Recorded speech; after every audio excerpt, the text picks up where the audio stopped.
clase de hoy sobre endocarditis. La endocarditis, por concepto, ¿qué cosa es? ¿Quién me puede decir el concepto de endocarditis infecciosa? Antiguamente, en otras bibliografías, van a encontrarse que se utilizaba el término de endocarditis bacteriana, porque las bacterias son el agente etiológico más frecuente, pero no es el único. Hay otros agentes etiológicos, como los hongos, en menor medida, pero existen. Entonces, un término más inclusivo es hablar de ¿qué? De endocarditis infecciosa. ¿Y qué cosa es la endocarditis infecciosa? ¿Quién me puede tratar de dar el concepto? Entonces sería la inflamación, ¿verdad? Parece que todo lo que termina en itis es inflamación.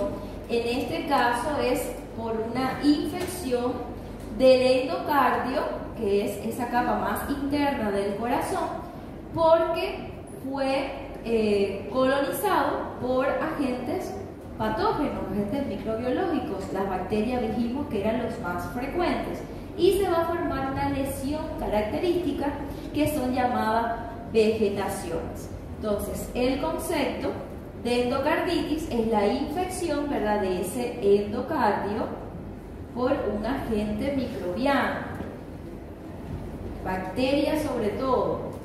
Y la lesión típica, la lesión característica es una vegetación o vegetaciones. Suele afectar con mayor frecuencia el endocardio valvular, pero puede extenderse hacia las cuerdas tendinosas y la región paravalvular.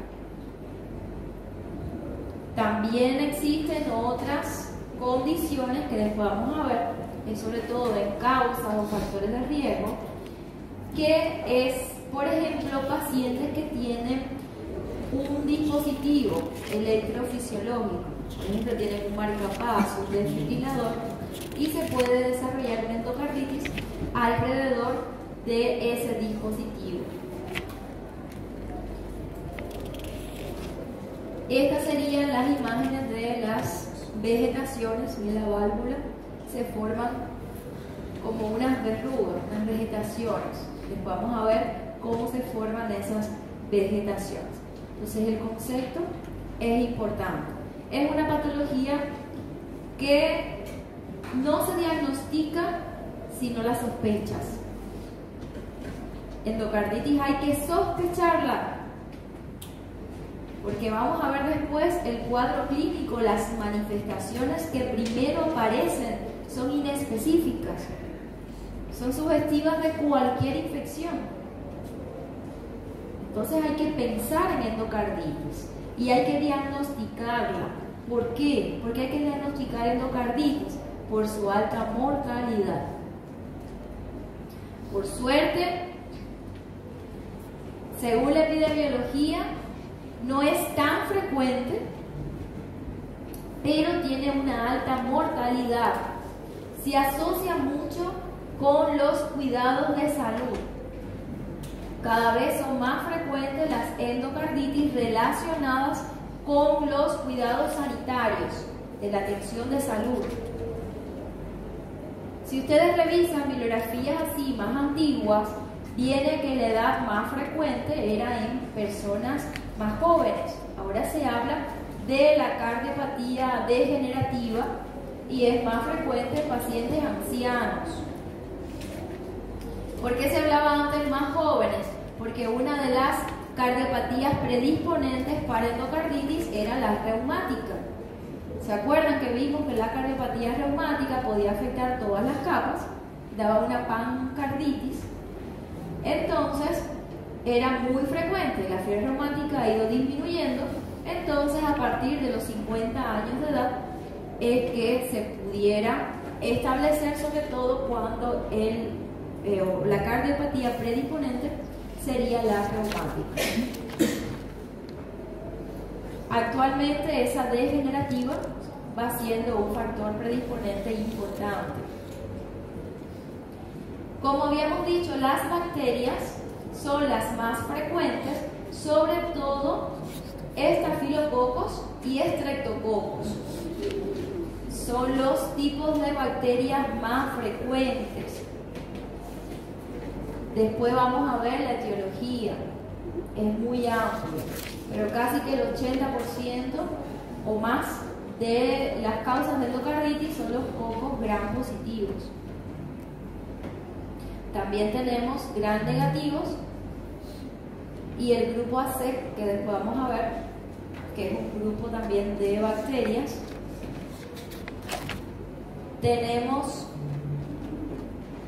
otro gran problema y es la resistencia antimicrobiana, sobre todo con estafilococos meticilin resistente, el MRSA, cada vez es más frecuente y es un gran problema, sobre todo a la hora de la respuesta a los antimicrobianos. Entonces son cosas a tener en cuenta. Las válvulas que con mayor frecuencia se afectan son las de cavidades izquierdas, el corazón izquierdo, sea aórtica, mitral. Y como un factor predisponente importante, sobre todo ahora en la actualidad, se habla mucho de el prolapso mitral. El prolapso mitral es una de las alteraciones valvulares que predisponen a una endocarditis. Entonces, en cuanto a la epidemiología, hubo algunos cambios en las literaturas. Antes se hablaba mucho de la reumática, ahora más degenerativa, otras valvulopatías como el tipo prolapso mitral. Es más frecuente según los servicios de salud o atención sanitaria, en pacientes ancianos. Entonces, por acá está pequeñito, porque era muy largo. La población envejecida es bueno, sí, pero trae sus consecuencias también. En cuanto, eso vamos a verlo después en clasificación, hay algunos términos que vamos a estar revisando, y es en cuanto al tipo de válvula afectada, si es una válvula nativa, son las propias, o si es una válvula protésica. Si es las nativas de corazón izquierdo o si es las nativas de corazón derecho, sobre todo la tricuspidia, es menos frecuente, pero en un grupo de personas con un riesgo, ahí sí cambia la situación y la válvula tricuspidia es la primera o la más frecuente en afectarse. Y estoy hablando de los pacientes, los individuos que son usuarios de drogas parenterales. Entonces, en los pacientes drogadictos por vía parenteral se afecta con mayor frecuencia la válvula tricuspidia. Eso es algo importante también a tener en cuenta. Acá, como dice, 30 años aproximadamente, y no ha habido muchos cambios en cuanto a la mortalidad. Pese al tratamiento antibiótico, a todos los exámenes, el manejo que se realiza, sigue siendo una patología con una alta mortalidad. Entonces, teniendo en cuenta todo esto, ¿ustedes creen que sea importante diagnosticar endocarditis en una fase inicial, una fase temprana? Sí, ¿verdad? Y para poder diagnosticarlo, nosotros tenemos que identificar cuáles son esos factores de riesgo que predisponen a una endocarditis. Y acá tenemos algunos pacientes que se le conoce como pacientes de alto riesgo. Estos pacientes de alto riesgo, ¿cuáles ustedes creen que sean? ¿Qué ustedes creen que sean pacientes de alto riesgo? ¿Qué me condiciona a mí que pueda aparecer una endocarditis? O que está em uso de droga endovenosa. Entonces los pacientes usuarios de drogas parenterales, pacientes inmunodeprimidos, puede ser también pacientes con VIH. ¿Qué más?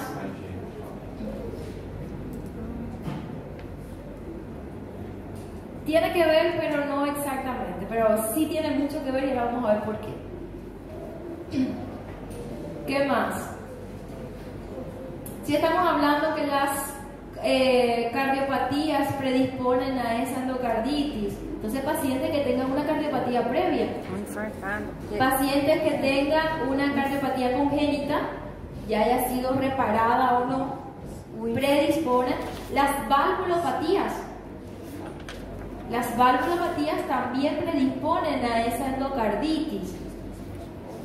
Ahí hablamos también de pacientes que tienen dispositivos electrofisiológicos, ¿verdad? O infarto não é que é um causante, eu acho que eu li isso em algum lugar. Que o infarto também pode causar uma pericardite. Eu li Endocarditis. Pericarditis sí.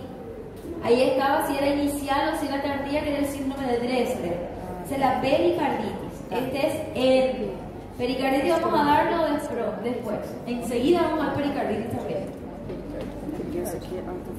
Entonces, los pacientes de alto riesgo serían pacientes con una cardiopatía, puede ser una cardiopatía congénita, una valvulopatía, paciente usuario de drogas parenterales, pacientes con algún dispositivo electrofisiológico, tienen algún marcapaso o algún desfibrilador, pacientes que hayan recibido una prótesis valvular. Entonces vamos a poner ahí en valvulopatías, ¿verdad? Ya sea sin corrección, y también los que tienen válvulas protésicas. Importantísimo. Vamos a ver después cómo se afectan las válvulas protésicas también. Esos son mis pacientes de alto riesgo y eso es importante. Voy a dejarlo acá porque vamos a hablar después de ello en la patogenia de la enfermedad. Eso es importante que ustedes ya vayan pensando en eso. Este es un planteamiento. Pregunta de examen. ¿Verdadero o falso? Es muy fácil. Las válvulas que con mayor frecuencia se afectan son las de cavidades izquierdas. Importante, esto lo puse así solito. ¿Excepto cuál? ¿Que se afecta cuándo?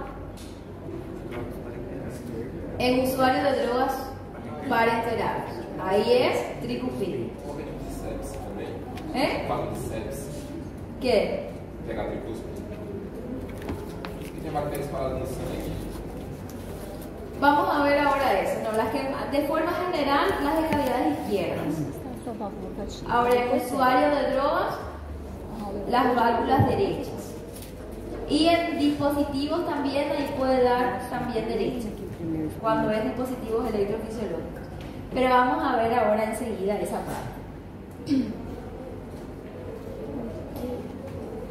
La clasificación. Vamos a ir viendo algunos aspectos de la clasificación porque después se van a ir mencionando acá en la patogenia de la enfermedad y tienen que ir sabiendo esos pequeños conceptos. Entonces la clasificación es muy amplia.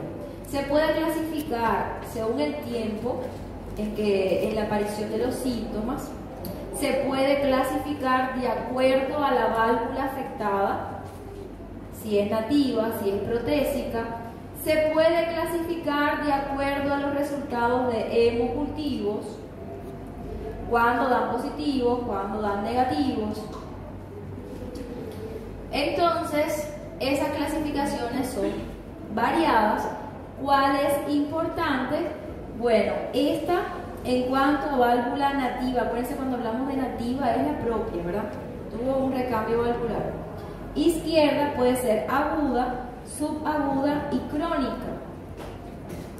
Esto es importante porque después más adelante las manifestaciones clínicas vienen de acuerdo al germen.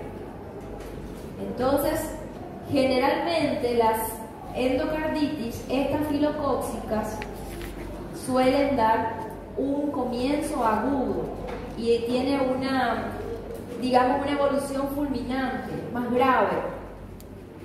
La fiebre elevada, estado tóxico infeccioso, malestar general, pero de forma brusca, rápida.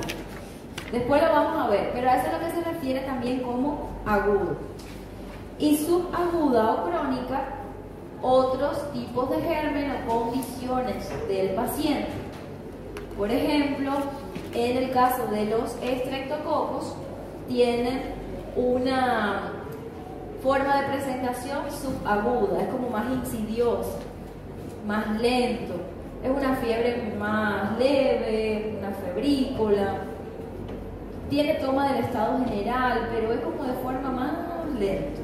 Aguda estafilococcus? Por lo general, la más frecuente es estafilococo áureo sobre todo, y ya en la subaguda estreptococo del tipo virida. Los enterococos, el coagulasa, estafilococo también, pero coagulasa negativo, en algunas otras características puede dar independiente, subagudo o crónico. Más adelante está. Yo les estoy hablando nada más a qué se debe agudo, a qué subagudo, y más adelante lo vamos a estar debatiendo, entonces ustedes ya tienen que saber a qué se refiere con esa forma de presentación.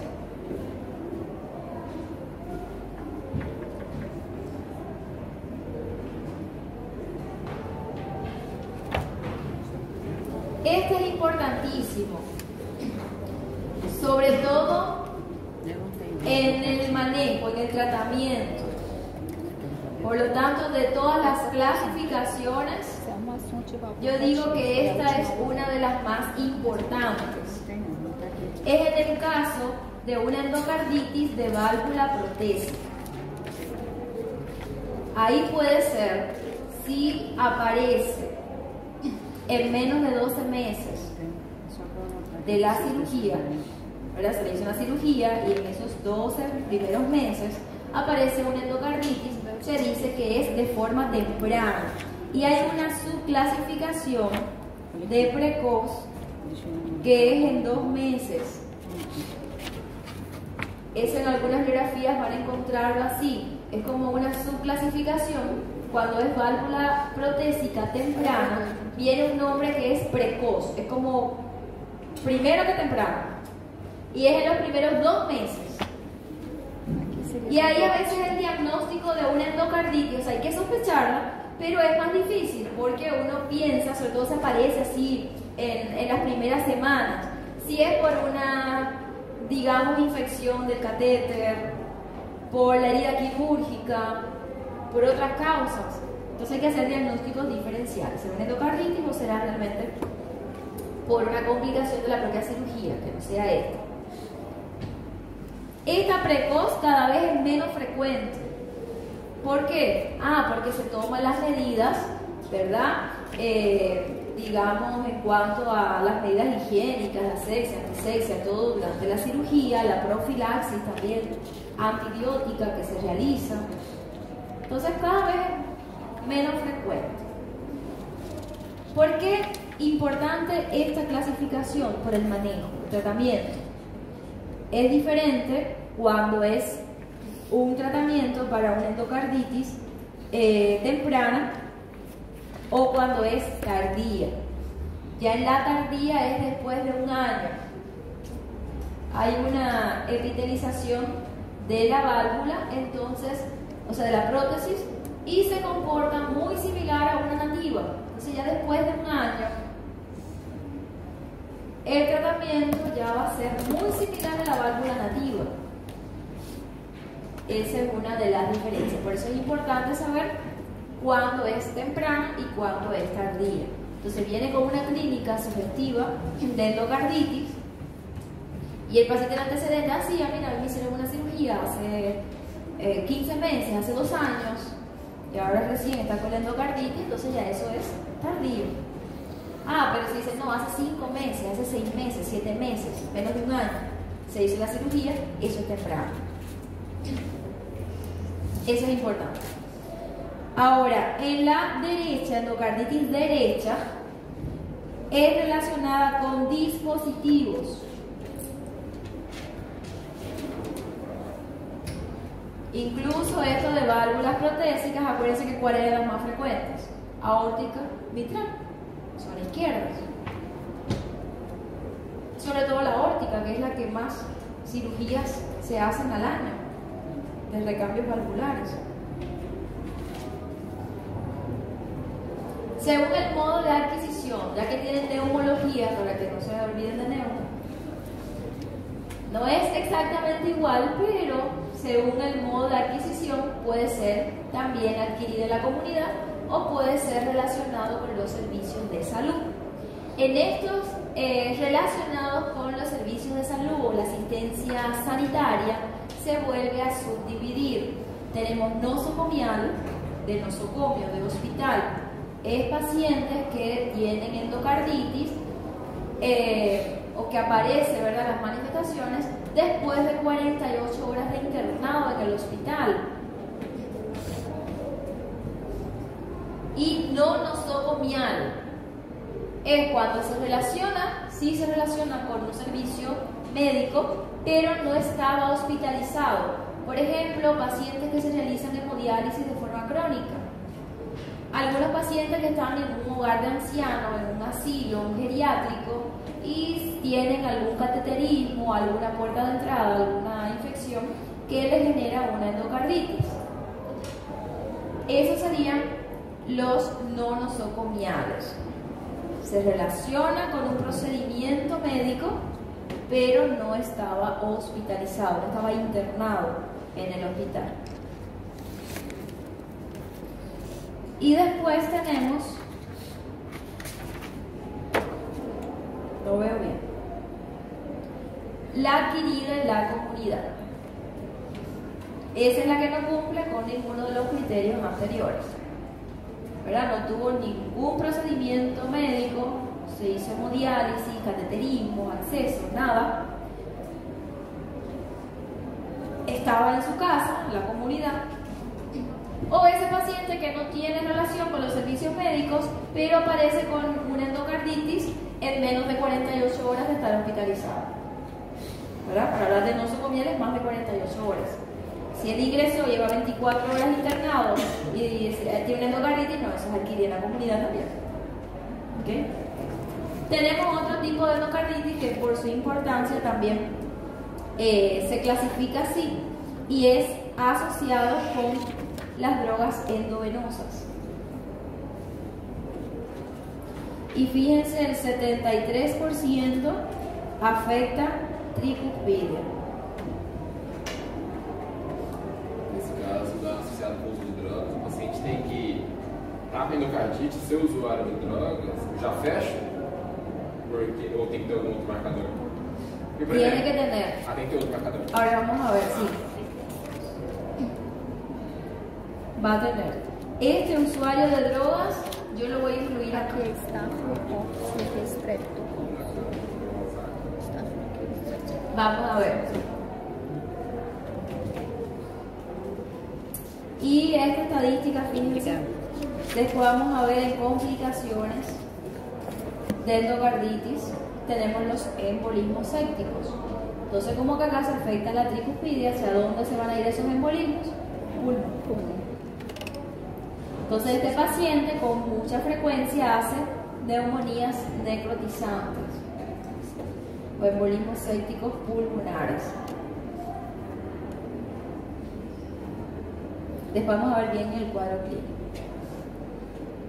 Según los resultados microbiológicos, siguen las clasificaciones. Endocarditis es larga.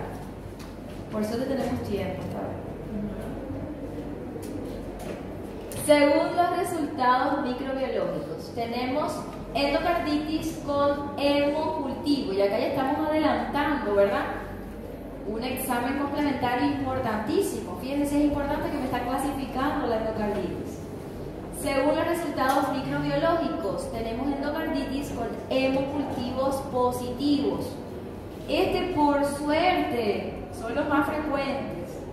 ¿Por qué los más frecuentes? Porque ahí tenemos a los gérmenes que con mayor frecuencia se asocia a endocarditis.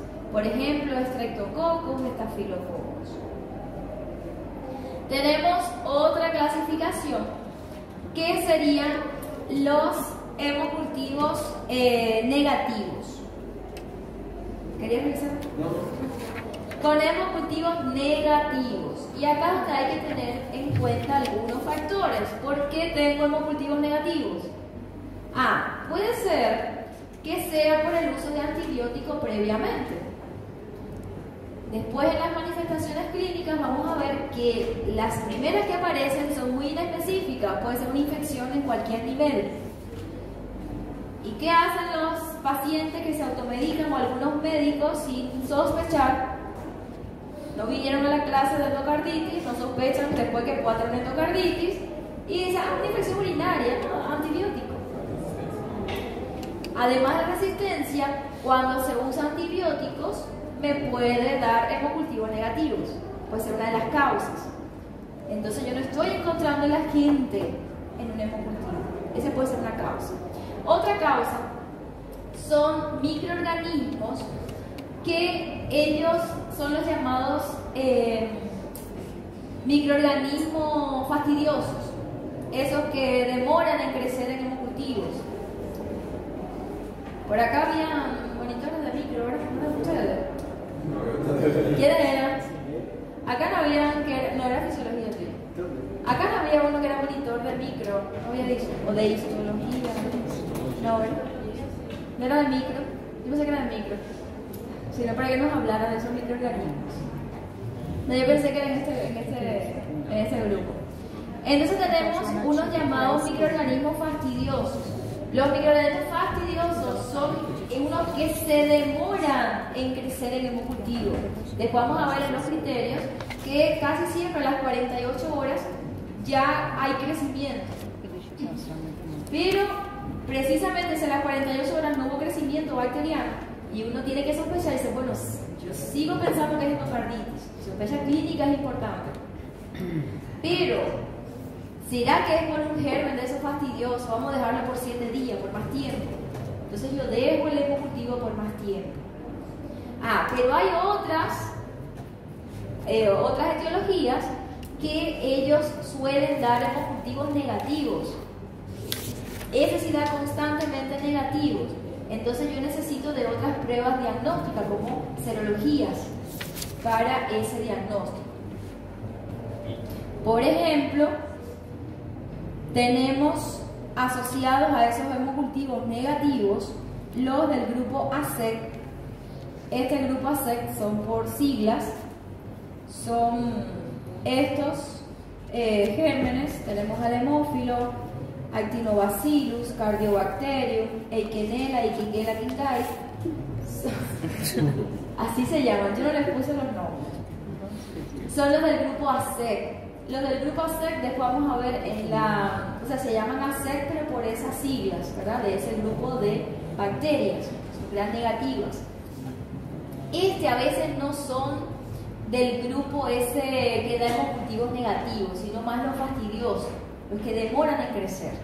A los que casi nunca sí crecen y yo necesito de otros exámenes es, por ejemplo, Brucella, y en el caso de algunos hongos y la fiebre que la Coxiella, Brunete.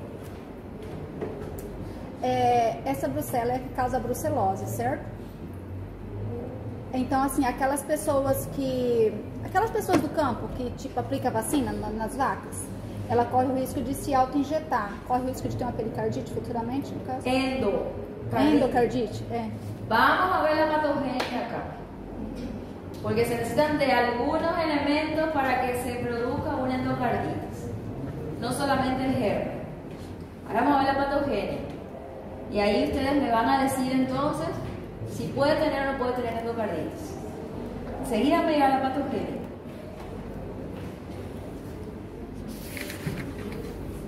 Acá tenemos constantemente negativos.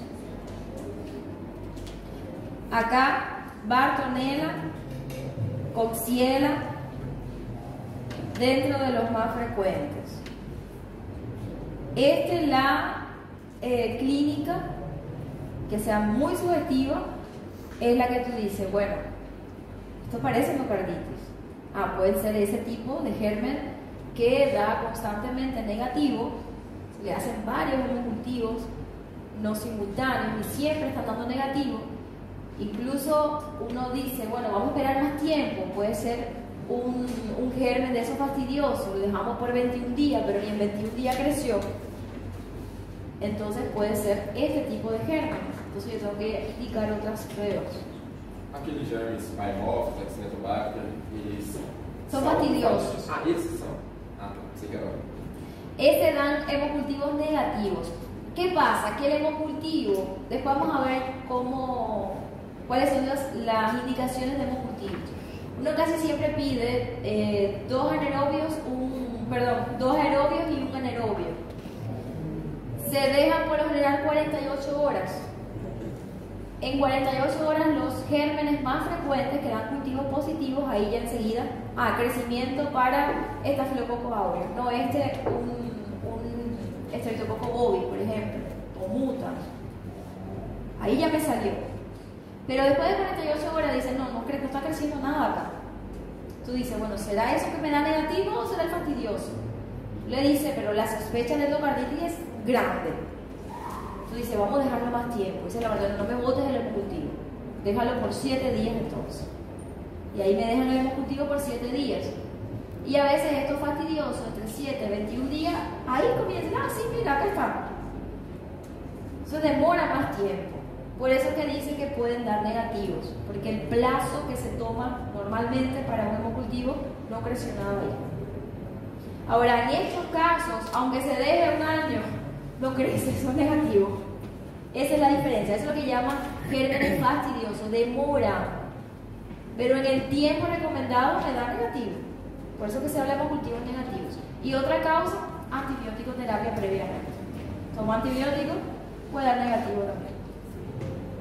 Esa sería esa clasificación.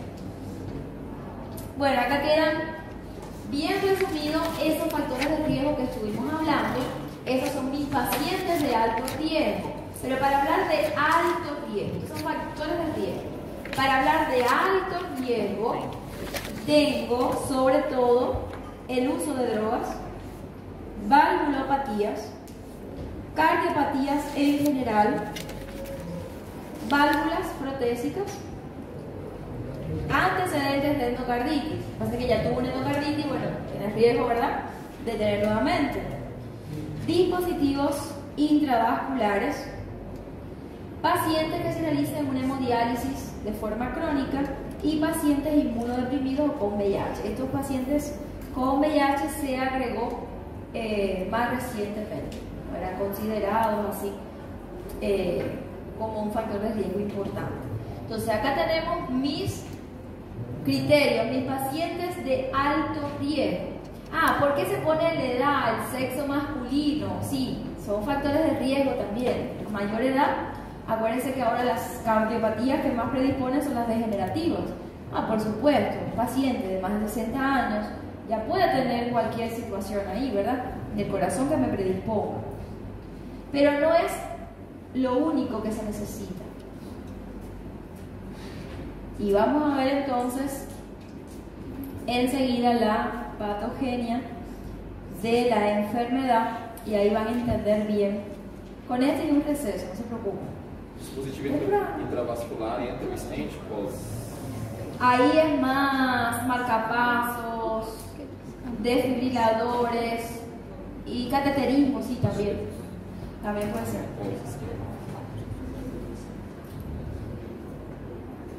Entonces, las causas quedan resumidas. Ahí vimos, según los hemocultivos, esas eran las causas más frecuentes, pero acá vienen con porcentajes. Estos porcentajes, por supuesto, no es para que ustedes lo aprendan, pero sí para que vean la relación de los más frecuentes. Entonces, Staphylococcus aureus de un 20 a un 35%, y eso va en ascenso, cada vez más frecuentes, sobre todo en pacientes usuarios de drogas parenterales, suele ser asociado con Staphylococcus aureus. Streptococcus Acuérdense que este me da más agudo, más adelante está, y este más subagudo. Después viene resumido así. Este estreptococo del grupo viridas es ese típico que se hizo una cirugía dentaria, se hizo cualquier, como decía, y pasó a la sangre de endocarditis. Se puso de mala suerte. Los enterococos, sobre todo si se asocia a gastroenteritis, pacientes que estaban con diarrea, con gastroenteritis, tuvieron una infección urinaria, entonces ahí puede ser. Estafilococo coagulasa negativo, epidermidis, ese también cada vez está más en ascenso, sobre todo en válvulas protésicas, también en algunos dispositivos electrofisiológicos, también puede afectar. Pacientes, por ejemplo, que tienen antecedentes de cáncer de colon, tenemos se me fue, quiero leer, no me sale la palabra, así es como se llama ahora. Galolíticus, Dios mío. Del grupo ASEC, otros gram negativos, pero no ASEC, hongos y el grupo ASEC, cualquiera de ellos. Fíjense que un 2% no es tan frecuente, pero son microorganismos que si encuentran un hemocultivo, acuérdense que ellos son fastidiosos, hay que dejarle más tiempo, pero si encuentran un hemocultivo con cualquiera de ellos, son típicos, son microorganismos que se asocian con endocarditis. No es tan frecuente, pero si tú encuentras un ASEC, tú dices que es una endocarditis. ¿Está bien? ¿Quedó claro?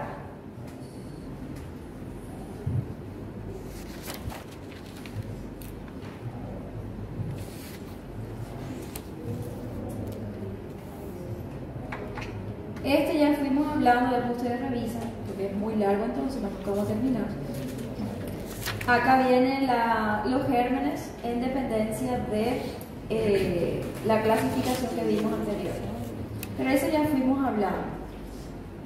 Fíjense que los estreptococos y estafilococos los más frecuentes.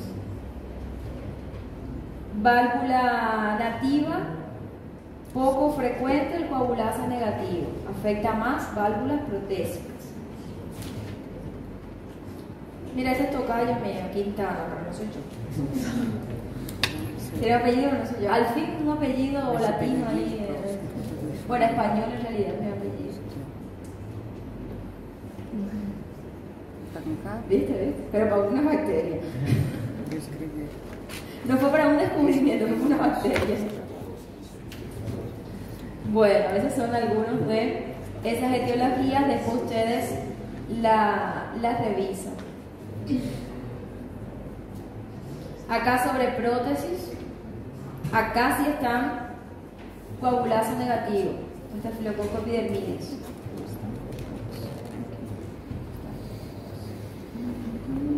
Es ella.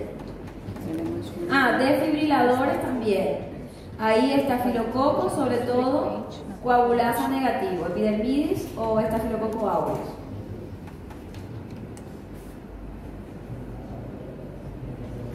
Y hasta ahí, ¿alguna duda? Ya vimos el concepto, la clasificación, factores de riesgo,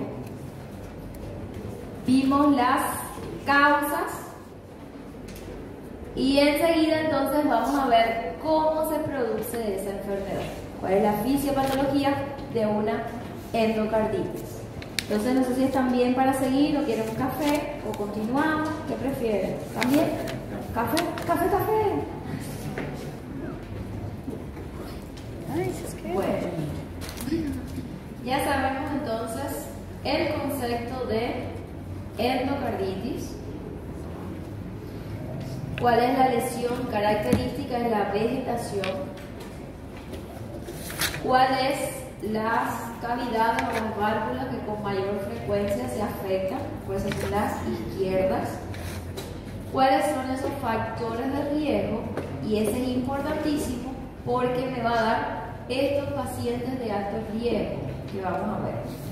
Acuérdense que acá eran esos pacientes con cardiopatías previas, pacientes con prótesis valvulares, con dispositivos intracardíacos, pacientes que tenían hemodiálisis de forma crónica. Eran esos factores de riesgo. Ahora, ¿por qué es importante conocer esto en la fisiopatología? ¿Por qué se desarrolla esa endocarditis? ¿Cómo llega ese microorganismo hacia el endocardio para que me produzca esa infección? Entonces acá lo importante, por eso les coloqué, vamos a hacer dibujo. Vamos a dibujar así, vamos a imaginar que ese es el endocardio, esa capa más interna. Y ese es el endocardio, fíjense que está íntegro, ese es en un paciente sano. Es un paciente que no es de alto riesgo. Tiene cardiopatía, un paciente joven, no es usuario de drogas endovenosas, un paciente sano. Entonces, para este paciente, voy a poner acá otra. La bacteriemia es un factor que se necesita para que se produzca una endocarditis. Ahora, ¿qué sucede en un paciente sano donde ese epitelio, este endotelio esté, digamos, íntegro? No tiene ninguna lesión. ¿Se acuerdan cómo la formación de la placa de ateroma? Bueno, acá hay algo similar. Entonces, por acá está, vamos a hacer que escribe. Vamos a simular así, ¿verdad? La sangre fluye sin ninguna dificultad, no hay nada. Ahora, un paciente sano que tenga una bacteriemia, y vamos a poner esto como si fueran bacterias significativas en la sangre, ¿verdad? Cuando hablamos de bacteriemia es que haya bacterias significativas en sangre. Todo el tiempo, constantemente, estamos expuestos a bacteriemias, pero esas bacteriemias son transitorias. Y algo tan simple, como yo le explicaba acá a la doctora, como cepillarse los dientes, puede ser causa de bacteriemia. Fíjense que es una actividad que se realiza todos los días, varias veces al día, después de cada comida. Importante hacer prevención. Es causa de bacteriemia. Mascar chicle. Mascar chicle es causa de bacteriemia también. Pero son bacteriemias transitorias. ¿Por qué? Porque son pequeñas cantidades de bacterias que pasan a tu red sanguínea y un organismo competente neutraliza esas bacterias, no pasa nada. Pero si ese paciente tiene una bacteriemia ya más significativa, digamos que se hizo una cirugía dentaria, tuvo una infección urinaria, esas pielonefritis que pueden dar con frecuencia bacteriemia, sepsis, si tuvo una gastroenteritis, una neumonía, cualquier infección, ¿verdad?, que cursa con bacteriemia. En un paciente sano, difícilmente va a tener una endocarditis. Por eso que no es tan frecuente. ¿Por qué? Porque el ciclo cardíaco, imagínense la frecuencia cardíaca, ¿verdad? Si tiene 80 latidos por minuto. Entonces, a esa velocidad que pasa la sangre, no da tiempo que esas bacterias se adhieran a este endocardio para poder colonizarlo y dar una infección. Entonces, infrecuente. Digamos que es como un tobogán, resbala, no pasa nada. Pero ¿qué sucede en un paciente de alto riesgo? Vamos a ver qué sucede.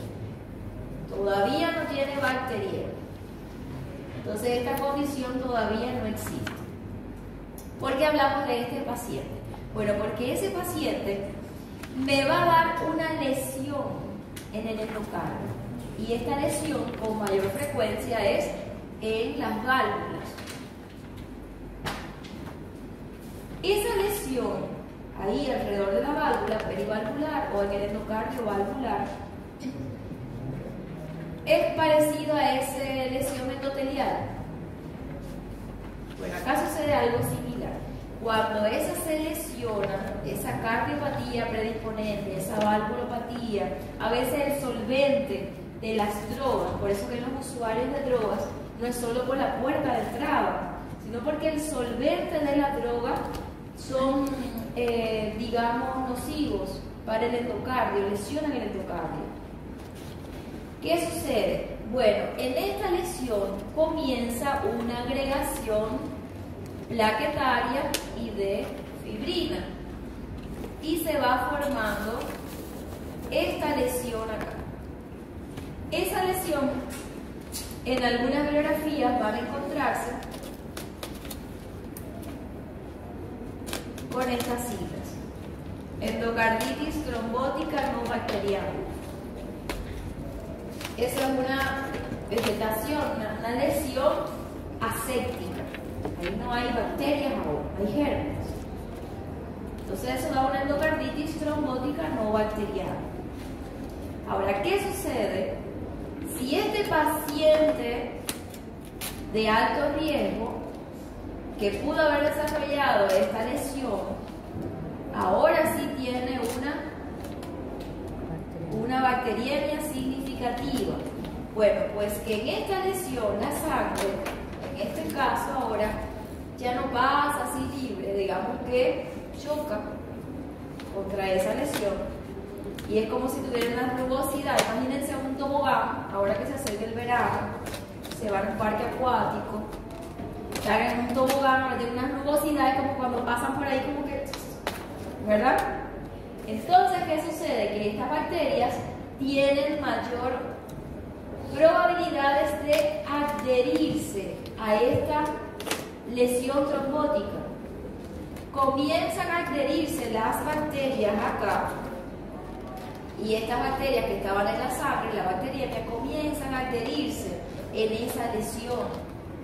Y también viene esa red de fibrina, fibronectina y comienza a formarse la colonización de esas bacterias. Comienzan a colonizar, digamos, a replicarse en esta zona y se forma la vegetación. Esta vegetación tiene un tamaño variable. Puede ser desde tan pequeñas, de menos de 2 milímetros, o pueden ser tan grandes como de 15 milímetros. Y acá entonces es que tenemos la formación de una vegetación séptica. Ahora sí es una vegetación séptica. Ya hay bacterias ahí. Hablo de bacterias porque es lo más frecuente. ¿Está bien? Puede ser micótico también, pero lo más frecuente es que sean bacterias. Y dentro de las más frecuentes ya dijimos, Staphylococcus aureus y Streptococcus del tipo Viridae. Muta, Sangi, Salivarius. Son los más frecuentes. Entonces acá tenemos esta vegetación. Ese tamaño de la vegetación es importante por el riesgo de embolismos. ¿Por qué? Porque esta vegetación se puede, digamos, fisurar y puede enviar émbolos. Pero estos émbolos son sépticos. Entonces me pueden hacer siembras en otros sitios. Como las más frecuentes son cavidades izquierdas, son émbolos sistémicos.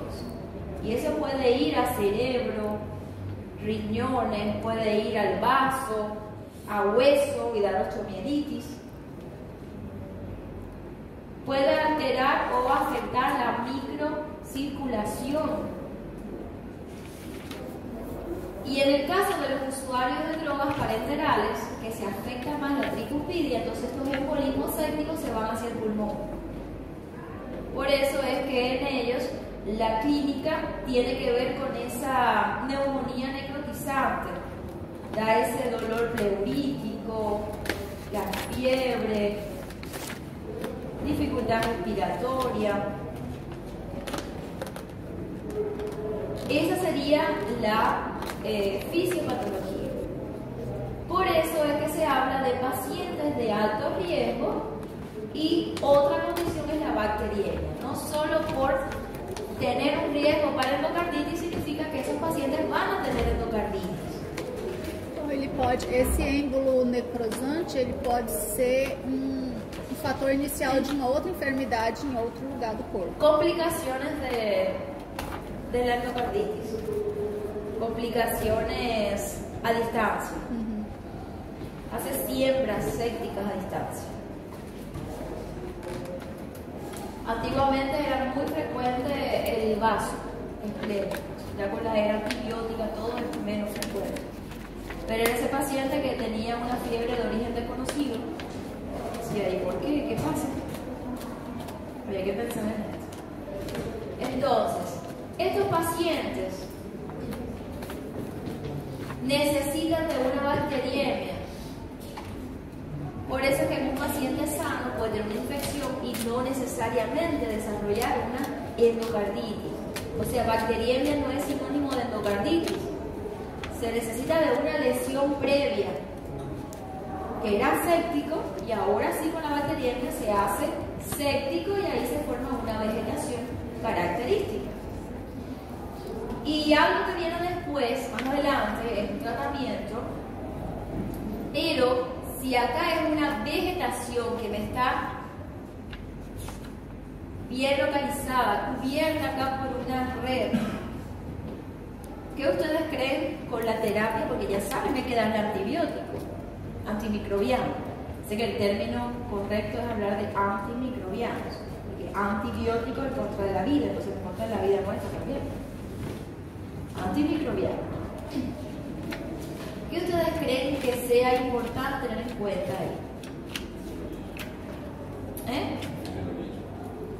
No, en el caso de la terapia antimicrobiana, la costumbre.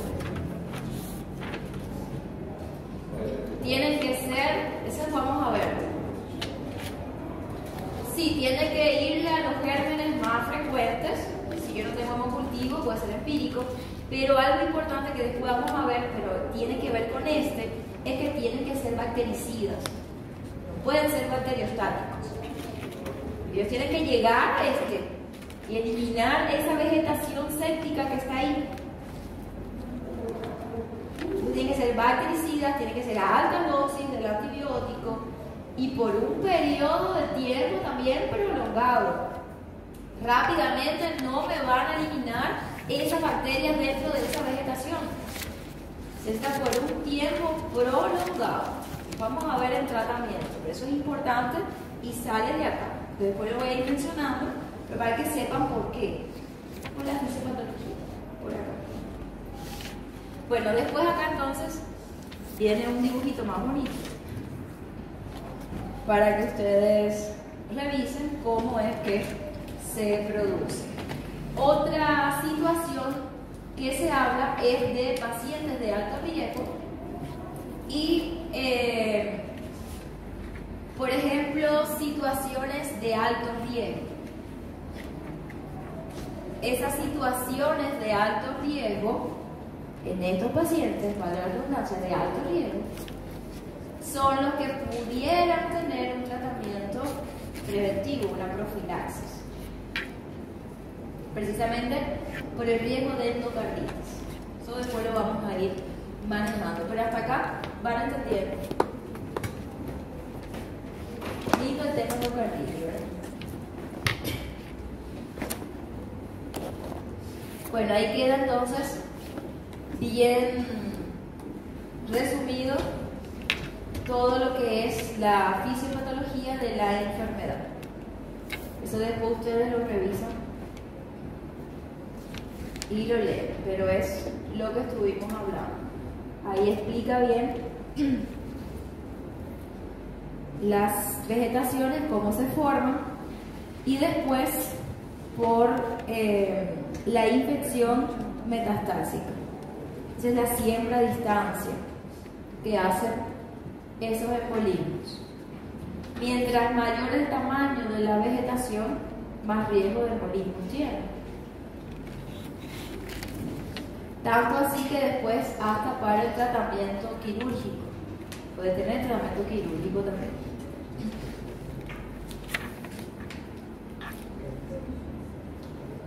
Presentación clínica. Después de haber analizado todos estos elementos, vamos a ver cómo se presenta. Las manifestaciones clínicas, las que primero aparecen, si ustedes se fijan, son inespecíficas. Cuando hablo de inespecíficas, es que pueden ser por cualquier causa infecciosa. Por eso, lo que les había dicho al comienzo, sospechen en endocarditis, diagnostican endocarditis. ¿En qué voy a sospechar? Imagínense que venga un paciente que te diga que tiene una válvula protésica, se hizo una cirugía hace más de un año o en los 12 meses, o que venga un paciente que te diga o que note que es usuario de drogas, con un cuadro así, por más inespecífico que sea, miren, paciente de alto riesgo. A veces la puerta de entrada que produce la bacteriemia es difícil de encontrar, sobre todo esa subaguda o crónica, que ya pasaron meses. A veces la puerta de entrada no se encuentra. ¿Qué fue lo que originó? ¿Cuál es la bacteriemia que tuvo? Pero la sospecha clínica es importante tener. Entonces, dentro de esas manifestaciones, uno de los más constantes es la fiebre. Fiebre y la aparición de un nuevo soplo, sobre todo un soplo regurgitante. Cuando vimos insuficiencia mitral, ¿se recuerdan? Sobre todo la aguda, que una de las causas era ¿cuál? Endocarditis. ¿Se acuerdan o no se acuerdan? Venía en la aguda endocarditis y después en la crónica decía endocarditis curada. 2 veces endocarditis venía ahí. Entonces, ¿qué tipo de soplos daba la insuficiencia mitral? Pero ¿era de qué tipo? Era en contra, ¿verdad? No era un soplo eyectivo, no era a favor del flujo, era regurgitante. Entonces los soplos más de insuficiencia son los que se pueden encontrar en estas endocarditis. Entonces la fiebre y un nuevo soplo, y fíjense los porcentajes, son bastante elevados. Cuando hablamos ahí de 90 y 75 respectivamente, es 90 para la fiebre, 75 para el soplo cardíaco. Otras manifestaciones: astenia, paciente con cansancio, agotamiento, no tiene ganas de hacer nada, dinamia, anorexia, sudoración, sobre todo nocturna, pérdida de peso, inapetencia. Hasta ahí, ¿qué puede ser? Hasta una tuberculosis puede dar eso. Por eso es que se dice que son inespecíficas. Pero yo busco esto para sospechar. Por lo tanto, hay que hacer exámenes para confirmar ese diagnóstico. ¿Por qué? Porque las manifestaciones clínicas típicas, las características de endocarditis, aparecen de forma tardía. Entonces, cuando ya yo tengo una lesión típica de una endocarditis, que yo endocarditis, no, ya pasó tiempo. Entonces yo necesito un diagnóstico precoz, comenzar con antibióticos rápido, evitar complicaciones, consecuencias. Entonces yo no puedo demorar a que aparezcan las manifestaciones características de la enfermedad. Entonces, un paciente de alto riesgo ha identificado la causa o no de la bacteriemia, que venga con síntomas muy sugestivos, así, por más inespecífico que sea, sospecha endocarditis hasta que no se demuestre lo contrario, porque es altamente mortal, es grave. No era endocarditis, bueno, busco otra cosa después. Si llega un paciente que no tenga este factor de riesgo, paciente sano, aparentemente sano, con esa clínica, yo busco otra cosa. Mi primera opción no es endocarditis. Entonces, la anamnesis es importantísima. En pacientes ancianos, pacientes inmunodeprimidos, también se pueden encontrar formas atípicas. Es diferente. ¿Cuáles son las formas de presentación o lesiones típicas? Lo más característico. Acá vamos a ver algunas que son más generales y otras que sí son bien características de endocarditis. Esto es un recurso que encontré y bueno, se lo quise poner porque la verdad que resume bien esas manifestaciones. Entonces me gustó y vamos a seguir con los recursos mnemotécnicos. From Jane. Viene como en inglés, pero vamos a ir revisando acá en español. Y ustedes, inglés, español, portugués. Trilingüismo. En guaraní sí no puedo ayudarles mucho. Pero si alguien sabe guaraní también, que aporte. Entonces, from Jane, y vamos a hacer siglas. La primera, la F de fever, ¿verdad? De fiebre. Ya dijimos que el 90% de los casos cursan con fiebre. Esa fiebre puede ser muy elevada, sobre todo la estafilocócica que da una fiebre así elevada, un comienzo agudo. O puede ser más bien una febrícola, algo más insidioso, sobre todo en las lesiones por estreptococos, que suelen ser subagudas. Pero la fiebre es algo de las características más constantes. Tenemos las manchas de Rod. Estas manchas de Rod, de la R, son unas lesiones que se van a observar en el fondo de ojo, ahí en la retina. Son unas manchas ovaladas, blanquecinas, que tienen un borde eritematoso, borde rojo. Son como unas lesiones hemorrágicas. Y fíjense que se ven en el 5% de los casos. Esas son las manchas de Rod. Esta es una lesión característica. Tanto así que es uno de mis criterios también diagnóstico después. Así como criterios de Framingham para insuficiencia cardíaca, acá tenemos también criterios, los criterios de Duke. Entonces para la final hay varios criterios ahí para aprender.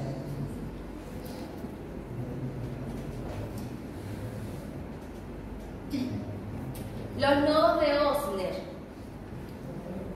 Los nodos de Osler son otras manifestaciones bien características de endocarditis.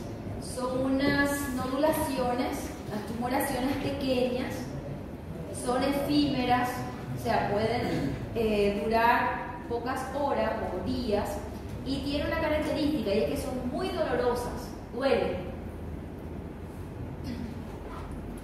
Ellos aparecen sobre todo en el pulpejo de los dedos, puede ser de las manos o de los pies, y en la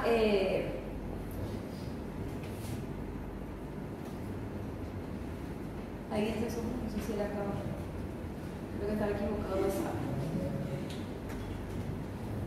Entonces aparecen en los pulpejos de los dedos, tanto de los pies como de las manos.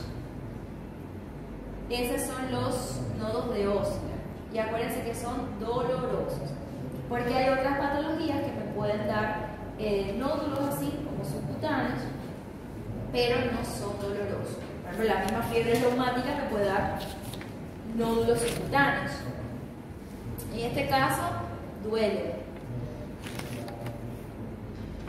Fíjense que se puede observar en formas subagudas, lentas. Por eso es lo que estaba diciendo, una vez que aparecen estas manifestaciones, porque ya está más avanzado, aparecen así de primero. Bueno, esto está en inglés, pero es de los soplos. 75% de los casos presentan soplos. Estos soplos son regurgitantes, es importantísimo, y si se le asocia insuficiencia cardíaca, pues empeora ese diagnóstico. Imagínense que sea por una insuficiencia mitral, que puede cursar, ¿verdad?, con insuficiencia cardíaca grave, peor pronóstico. Lo que sí o sí hay que ocultar.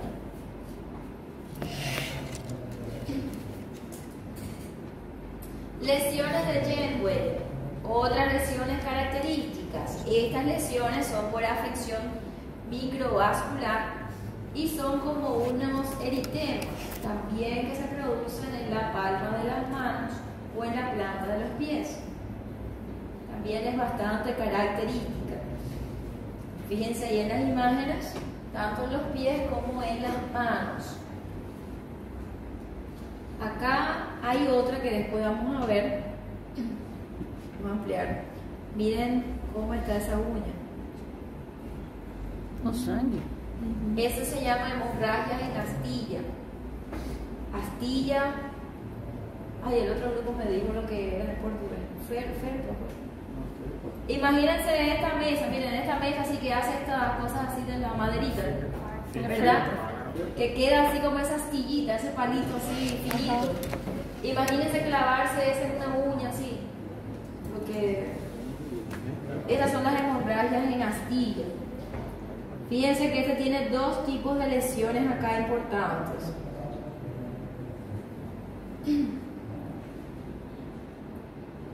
Anemia. La anemia también es inespecífica, pero con mucha frecuencia se asocia a endocarditis. Y acá ya vamos adelantando exámenes complementarios que hay que indicar, ¿verdad? Hemograma hay que indicar. Casi siempre en el curso de una infección severa hay anemia. De hecho se le llama así, anemia en el curso de una infección. Ahí vienen esos sangramientos en las uñas, esas hemorragias en astilla. Si el paciente viene y dice, no, yo estaba limpiando la mesa y de pronto me clavé así acá en la uña, me duele, y viene así, no es una endocarditis, está bien, es traumática. Pero si aparecen en varias uñas, sin ese antecedente de trauma, un paciente de alto riesgo, endocarditis, es bien característico. Esto también por la vasculitis. Hay afecciones microvasculares también y dan esas lesiones así. Estas son las hemorragias en astilla. Embolismos. Acá por la fisiopatología se explicaba. Estos embolismos pueden ser a cualquier región, ya hacen siembras. Puede dar desde alteraciones encefálicas, intracraneales, tanto accidentes cerebrovasculares transitorios, isquémicos, hemorrágicos. Hay un alto porcentaje de pacientes que se le ha realizado tomografía craneal, estaban asintomáticos. Cuando digo asintomáticos me refiero a que no tenían focalización neurológica, pero se vio que la gran mayoría de pacientes con endocarditis tenían lesiones intracraneales pero de forma silente, estaban asintomáticos. Entonces les estoy adelantando otro examen complementario que se puede indicar, ¿verdad? Una tomografía de cráneo. En el caso de corazón es muy frecuente esos trombos también, sobre todo micóticos.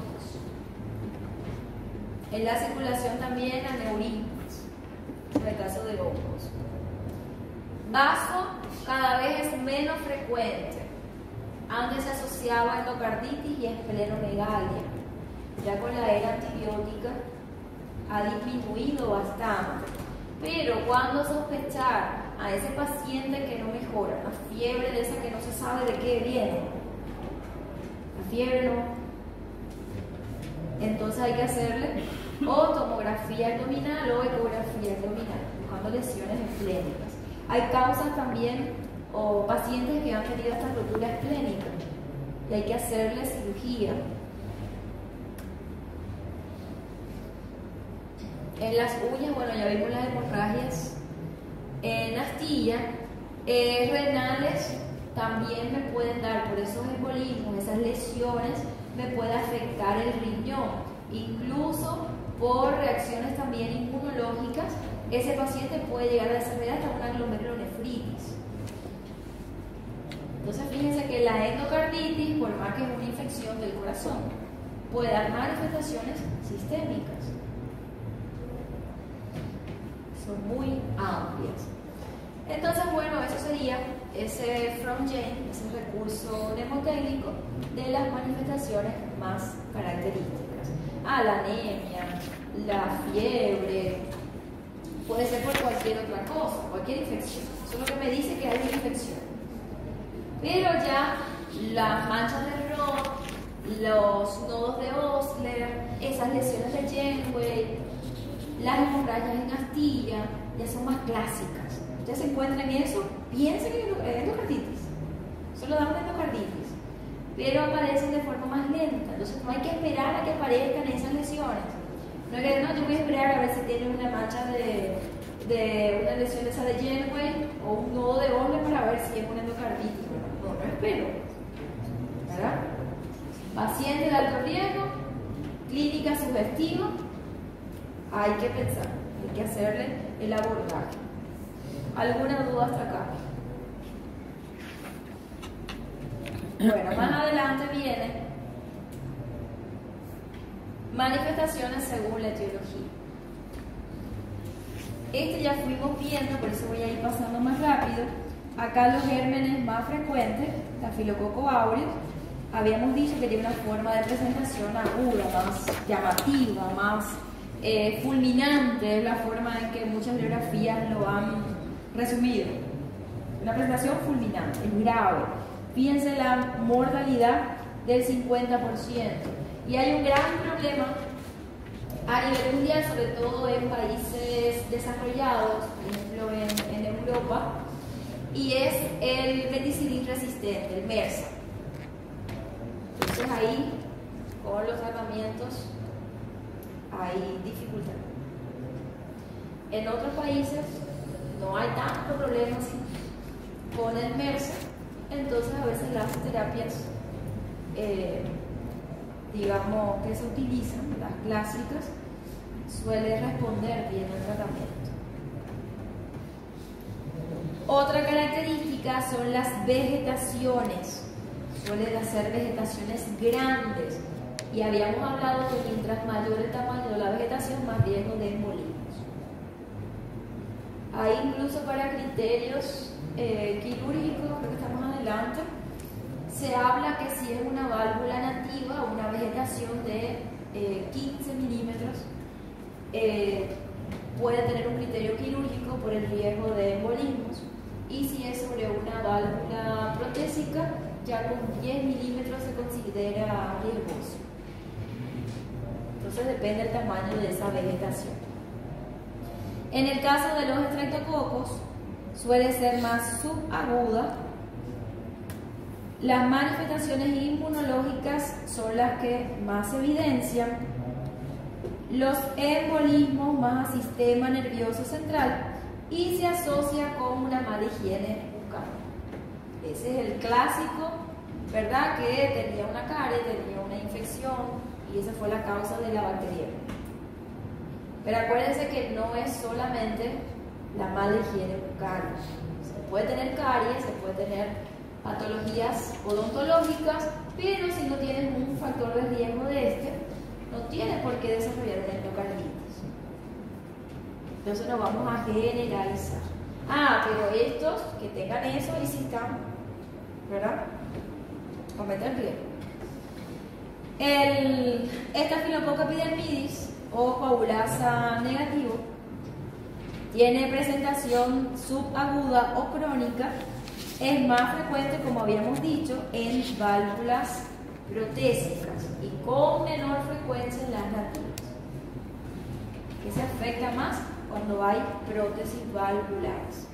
Y los enterococos, esa es la puerta de la infección, puede ser una infección de vía urinaria o una infección gastrointestinal. y también tiene una presentación subaguda crónica y afecta con mayor frecuencia a mayores de 55 años. Entonces, si ustedes les colocan un caso clínico que diga que es un paciente, bueno, tiene los factores de riesgo, por supuesto, y que tiene de forma brusca, de forma rápida, fiebre elevada, ¿verdad? Una presentación así aguda, hay que pensar en esta filococo, además es la causa más frecuente. Si le dice que es usuario de droga, pues con mayor razón, estafilococcus. Pero si le dice que es ese paciente que se estaba haciendo una cirugía dentaria, algo que tenga que ver con la boca, estreptococo. Si le dice que es un paciente que tiene más de 55 años, que tuvo una infección urinaria, que se le hizo un procedimiento urológico, ¿verdad? Y estaba con infección. ¿Cuál sería? Enterococos. Los enterococos. Y bueno, si es sobre una válvula protésica, tiene el antecedente de una cirugía, un recambio valvular previamente, entonces coagulasa negativa, sobre todo le piden días. Entonces fíjense cómo la etiología, o sea, cómo el cuadro clínico te puede orientar a la etiología. Después vienen muchas más. Hacemos a largo, pero van entendiendo, ¿verdad? Sí. El usuario de drogas, ya habíamos revisado tricuspidia, estafilococo aureus. Ahora, las manifestaciones clínicas, bueno, ahí para identificar esto es muy fácil, porque le tienen que hablar más de pulmón, ¿verdad? Esos embolismos con mayor frecuencia se van al pulmón, además del antecedente del paciente. Ya con eso ya es suficiente para saber todo lo que pueda estar afectado. Entonces puede tener hemoptisis, dolor, disnea, producto de esas embolias pulmonares. Esa es causa de neumonía necrotizante. Prótesis valvulares. Fíjense que viene una de las complicaciones más graves que pueda tener un paciente portador de una prótesis. Acuérdense de la clasificación, cuando hablamos de temprana, cuando es tardía, vamos 12 meses aproximados. Y esa es su clasificación de precoz, esos 2 meses. Entonces, esta sería endocarditis protésica precoz. Ese es en esos 2 meses. Y eso ya habíamos hablado, ¿verdad? Sí, ya dijimos, eso puede pasar. Ha disminuido por todas las medidas, sobre todo la profilaxis. Vamos a hablar sobre la profilaxis ante ese procedimiento.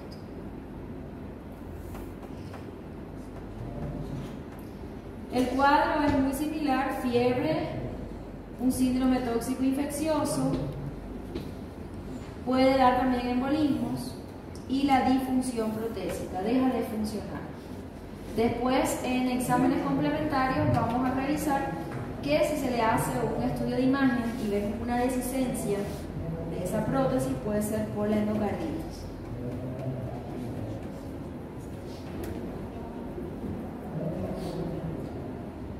Marcapasos y desfibriladores. Acá el tratamiento, muchas veces los pacientes mejoran, tienen buen pronóstico, sobre todo si se le da el antibiótico, pero hay que hacerle la exéresis del dispositivo. Hay que retirar ese dispositivo. Entonces acá se necesita, ¿verdad?, de una intervención. Entonces, en este caso es fiebre o una febrícola, es un estado poco aparente, puede dar también embolismos pulmonares, porque acuérdense que este afectaba derecho. Entonces, lo más frecuente es izquierdo. ¿Cuándo hablamos de derecho? Usuario de drogas, desfibriladores o marcapasos, estos dispositivos. Entonces ahí sí, pulmón. Miren, este también. Fíjense que simula una neumonía. Entonces, ¿cuándo pensamos en endocarditis? El antecedente. Si viene con un cuadro así, pero te dice, no, a mí se me hizo, yo tengo un marcapaso, piensa en endocarditis y después, si la neumonía sí puede tenerlo, pero a consecuencia de esos embolismos. El tratamiento es totalmente diferente.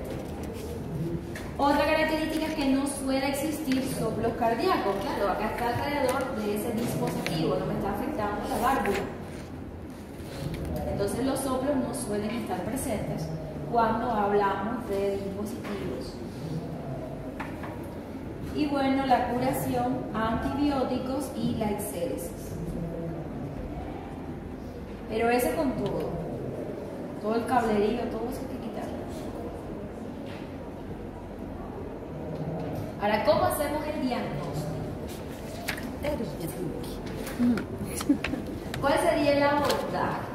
Bueno, el diagnóstico para todo en medicina, acuérdense que tenemos la clínica, las manifestaciones, síntomas, signos, exámenes complementarios y los criterios de Duke nos ayudan para establecer ese diagnóstico.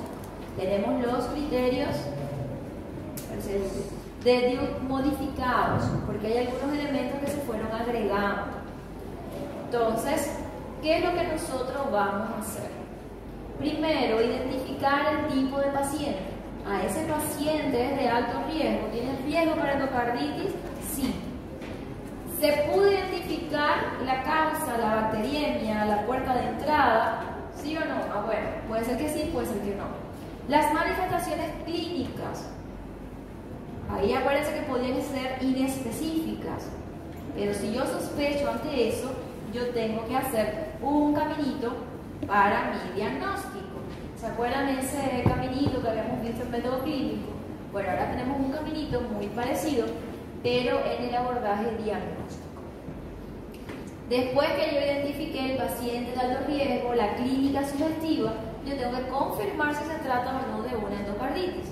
Entonces yo le indico exámenes complementarios para clínicos que son muy inespecíficos. Habíamos dicho que podía tener anemia, puede tener una leucocitosis, puede tener un aumento o alteraciones de la proteína C reactiva, eritrosedimentación, que son reactantes de fase aguda porque hay una infección, ¿verdad? El factor reumatoideo suele estar también alterado en más del 50% de los casos. Puede tener hematuria, alteraciones renales, pero eso es inespecífico. Ahora, ¿cómo yo voy a confirmar el diagnóstico? Necesito dos estudios importantes. Estudios microbiológicos y estudios de imagen. Esto es lo que me va a confirmar realmente. Sobre todo, estudios de imagen. Yo necesito imagen cardíaca. Para esa imagen, yo puedo utilizar ecocardiograma. Sí, el ecocardiograma y el rey. Entonces, ecocardiograma. El ecocardiograma, acuérdense que tenemos dos modalidades, transtorácico y transesofágico. Ahora, el transtorácico tiene una ventana acústica más, digamos, con una mayor dificultad, pero en un paciente que no tenga, digamos, muchas complicaciones, inestabilidades, no es ese paciente que tuvo la cirugía y tiene, digamos, una endocarditis de válvula protésica temprana, yo le puedo realizar un ecocardiograma transtorácico. ¿Por qué? Porque la especificidad es muy elevada. Se mantiene una alta especificidad. ¿Qué sería la especificidad? ¿Qué es lo que yo tengo que ver ahí? Voy a pasar un poquito, creo que está en el próximo diapositiva. Si yo encuentro estas vegetaciones, si yo encuentro que hay una dehiscencia nueva, una regurgitación importante, si hay accesos y algo que se añadió, por eso que después en los criterios de Duke también está, es la tomografía pero con hipercaptación de PET. Es por emisión de positrones. Ese es algo más moderno, pero ha tenido buenos resultados también en cuanto al diagnóstico de endocarditis, y entonces se añadió también a esos criterios de exámenes por imagen. Entonces, si yo encuentro una imagen así, cualquiera de ellas, en una imagen de ecocardiograma, por ejemplo, un ecocardiograma transtorácico, yo tengo la imagen cardíaca. Acá está esto, una vegetación, una endocarditis. Pero ¿qué sucede? Si le hago un ecocardiograma transtorácico y yo no encuentro una imagen que me hable de endocarditis, digamos que no veo esa vegetación, hay vegetaciones muy pequeñas y por la ventana acústica no permite que se visualice. Si está presente, sí, tiene alta especificidad, pero tiene una baja sensibilidad. ¿Qué significa?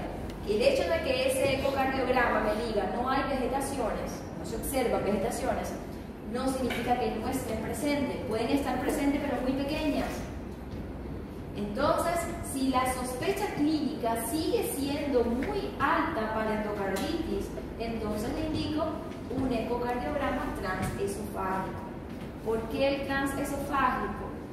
Porque tiene una alta sensibilidad. ¿Qué significa? Ya eso lo vimos, cuando un examen tiene sensibilidad o especificidad. ¿Qué significa? Cuando yo les digo que el ecocardiograma transesofágico tiene una alta sensibilidad. Vai dar um diagnóstico quase certeiro. Baixa probabilidade de dar um falso positivo ou um falso negativo. Entonces, cuando hay una alta sensibilidad, yo sé que lo tiene y me dice no hay vegetación, es porque no la hay. Porque tiene una sensibilidad de más del 90 y tanto %. Es bien alto. Pero si la captó, es porque sí. La especificidad sigue siendo elevada. Así que un 99% de especificidad. El transtorácico también tiene alta especificidad, solo que la sensibilidad es menor. Entonces me puede dar un falso negativo. Y en el transtorácico, entonces, la posibilidad de un falso negativo es menor. Se a clínica estiver indicativa de endocarditis, eu posso indicar direto, então Hay algunas situaciones en que se puede indicar directamente el transesofágico que después vamos a ver. Pero dentro de mi caminito, primero pruebo con el transtorácico. Ahora, pacientes, por ejemplo, con endocarditis, que sospecha sobre válvula protésica, tiene insuficiencia cardíaca, está inestable, no pierdo tiempo con otro. Ahí directamente le puedo hacer ya directo un transesofágico. Necesito ver si tiene o no tiene. Pero si está aparentemente bien, estable, yo pruebo primero antes de empezar a mandar una manguera por allá. Es más cómodo.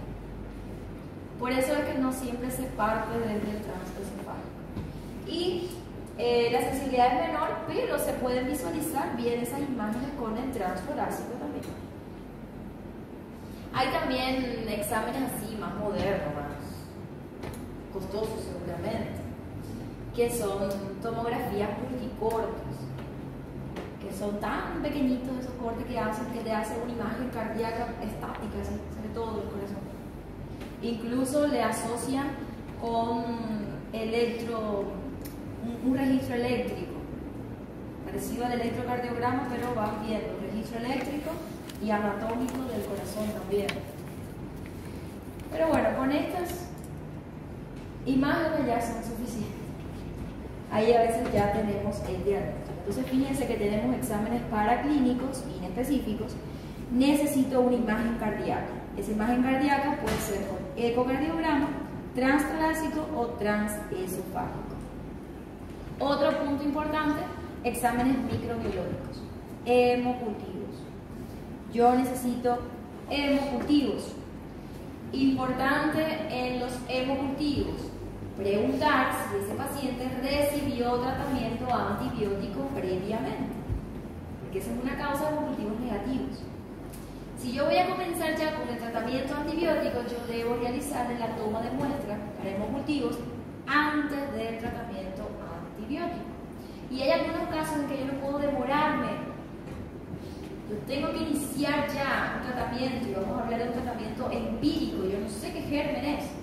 Yo trato de forma empírica, hacerle un esquema que me incluya los gérmenes más frecuentes de endocarditis, que le dé a los gram positivos, a los gram negativos y al estafilococo.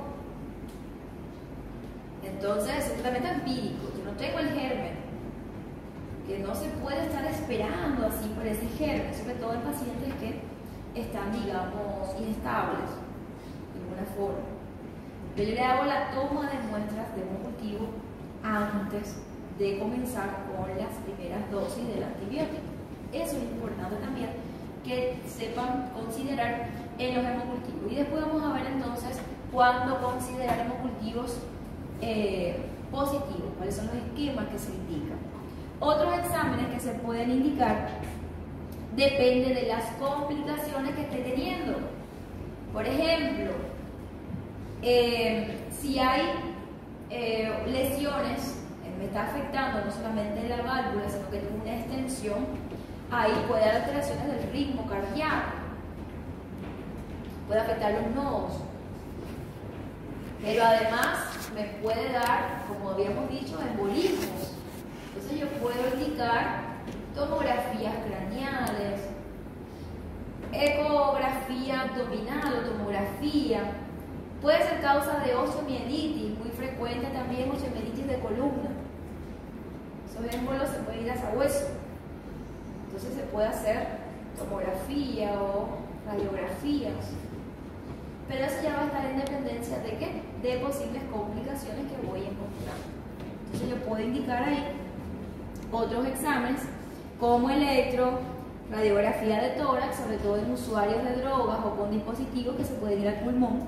Yo puedo tener esas cavitaciones así en el pulmón, de columna, tal de abdomen y de cráneo. Acuérdense que en las craneales el paciente puede estar incluso sin ningún signo de focalización neurológica, puede estar asintomático en ese sentido, y se ha establecido que con mucha frecuencia vamos a encontrar así lesiones. La imagen cardíaca y los hemocultivos. Por lo general, este esquema, ahí se solicitan para la realización de hemocultivos 2 que sean aerobios y un anaerobio. De esto ya fuimos hablando. Por lo general 48 horas es suficiente para encontrar un crecimiento de microorganismos en ese hemocultivo, pero acuérdense que hay algunos gérmenes, ¿verdad?, que son fastidiosos, no crecen así tan rápido en el hemocultivo y se pueden esperar 7. A veces decimos, no, espera un poquito, déjalo más tiempo. Y otra cosa importante acá es en el tema del tratamiento. Como había dicho, se usa un tratamiento empírico, se hace el hemocultivo y después que tengo el germen específico, entonces yo determino o escalono o quito. ¿Está bien? Porque ese tratamiento empírico me abarca, son 3 fármacos que vamos a estar utilizando. Entonces yo tengo el germen y digo, este germen, yo voy al tratamiento que está llevando, si necesita, ¿verdad?, porque es un germen, digamos, más potente o es resistente de pronto, entonces yo tengo que cambiar mi terapia farmacológica. Entonces yo puedo escalonar y irme por arriba, algo más potente, o digo, bueno, este germen con este medicamento ya es suficiente. Entonces puedo bajar de escalón. Eso es lo que habla sobre los gérmenes. Y después de 5 días, como si después de los 5 días no ha crecido nada, hay que sospechar de gérmenes atípicos. Ahí pueden ser esos que dan cultivos negativos. Cuando consideramos que es positivo, cuando tengo un cultivo con microorganismos típicos, me salió que es un estafilococo aureus, que es estreptococo del tipo viridanos, si quieren, son típicos. Si me sale que es del grupo AC, que son menos frecuentes, se acuerdan que ellos son 2% aproximado, pero son típicos. Cuando ellos están, se están endocarditis. Fíjense que yo eso no los he visto en otras patologias que são endocarditis. São todos eles, então, o virídeos, o bovis, o raque, o estafilococcus, o enterococcus. Típicos. São esses que são os típicos. Ahora, si tengo cultivos separados más de 12 horas de microorganismos no típicos. É negativo. O si tengo al menos 4 cultivos diferentes, con 1 hora más o menos nada más de separación de microorganismos de la flora cutánea normal. También lo puedo considerar como positivo. Esto es importante porque son mis criterios de Dios. Los criterios de Dios, vamos a ver hemocultivos positivos. ¿Cuándo hablamos de hemocultivos positivos? Eso. Cualquier hemocultivo así para gérmenes típicos. Si tengo para gérmenes no típicos, pero más de 12 horas, o 4 hemocultivos, algunos mencionan 3. Puede ser 3 o 4 hemocultivos diferentes, separados con 1 hora de diferencia de gérmenes de la flora cutánea. Y bueno, así ya podemos establecer el diagnóstico. Y para eso tenemos los criterios de Dewey. Dentro de estos criterios tenemos criterios mayores y criterios menores. Entonces van a ver qué fácil es. Los criterios mayores son facilito. Para ver, los criterios mayores, ¿cuáles son? Imagen cardíaca, hemocultivos. Tem que ¿Lo ter que ya quantos? ves? Tem que ter os dois. Sí, acá después vamos a ver cómo se establece el diagnóstico de endocarditis según estos criterios. Entonces podemos tener una endocarditis confirmada, una probable endocarditis, es como que parece que sí, no tiene todo, o podemos rechazar la posibilidad de endocarditis. Bueno, realmente no es una endocarditis. Entonces eso vamos a ver después con los criterios. Vamos a ir viendo ahora cuáles son los criterios mayores. Y fíjense, lo mayor, lo más importante, la imagen cardíaca y el hemocultivo. Si yo tengo hemocultivo positivo, tengo la imagen cardíaca, esa vegetación, esa descendencia, esa regurgitación importante, un acceso. Eso es mayor, ¿verdad? Si eso es lo que me está dando, esto es lo que, la característica, ¿verdad? De endocarditis no dijimos que era esa vegetación. Hay una imagen así friable, móvil, en un ecocardiograma, una vegetación. Entonces, vamos a ver los criterios mayores. Como están más cerquita acá que vimos de hemocultivos, se considera criterios mayores cuando tenemos hemocultivos positivos. Y ya vimos cuáles eran esos hemocultivos positivos. Esto es lo mismo. Al final, ¿qué dice acá? Streptococos del grupo Viridas. Esos eran los microorganismos típicos. Bueno, ahí está. Microorganismos del grupo Acer. Eran los típicos. Positivos. Estafilococos. Acá se unen los enterococos en ausencia de un foco primario. Eso se considera hemocultivos positivos, que me dé para un germen típico de endocarditis. Hemocultivos persistentemente positivos. Estos son gérmenes que no son los típicos, pero me sigue dando hemocultivos así positivos para estos gérmenes. Batería 15%. Entonces son esos que son separados por 12 horas o más para gérmenes no típicos. Lo mismo que vimos anteriormente, es lo mismo. 3 o 4. Incluso pueden ser más. Hemocultivos que siguen dando, ¿verdad? Positivo, pero para gérmenes diferentes de la flora cutánea.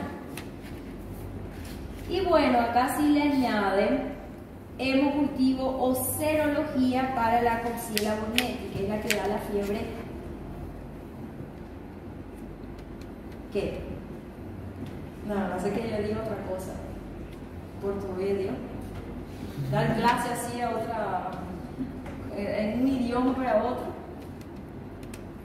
Entonces, si yo encuentro que es para ese germen, no es tan frecuente, pero cuando está presente hay que pensar en endocarditis. Entonces acá eran esos gérmenes que no crecían o que eran difíciles de encontrar en hemocultivos. Entonces si le hago una serología y me da que es para ese germen, entonces también se considera un criterio mayor. Entonces mis criterios mayores, hemocultivos positivos. Típicos, en los atípicos necesito de más cantidad de hemocultivos. Y si es una serología para coxila urea. ¿Vieron qué pasa? Muy difícil.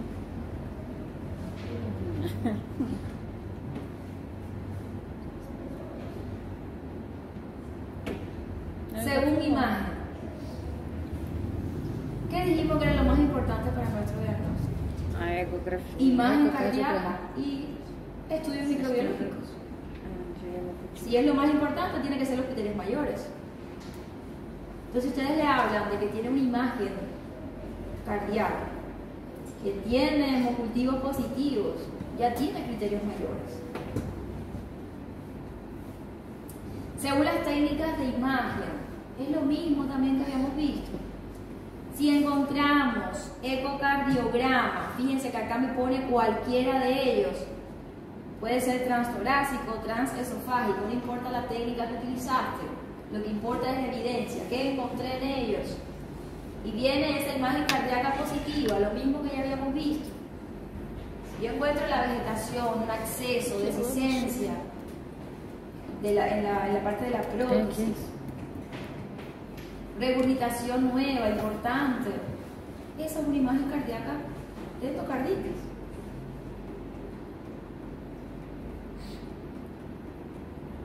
Acá, acuérdense que están los criterios modificados. Entonces, lo que se le añadió nuevo es por la captación, hipercaptación de P. Esto no estaba antes en los criterios de Duke, por eso que se llama criterios de Duke modificados. Se le añadió esto. Los modificados.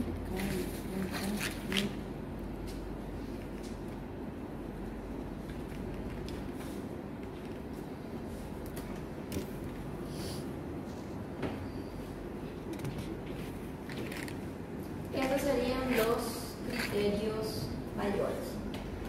Por imagen, una imagen clásica y microbiológico.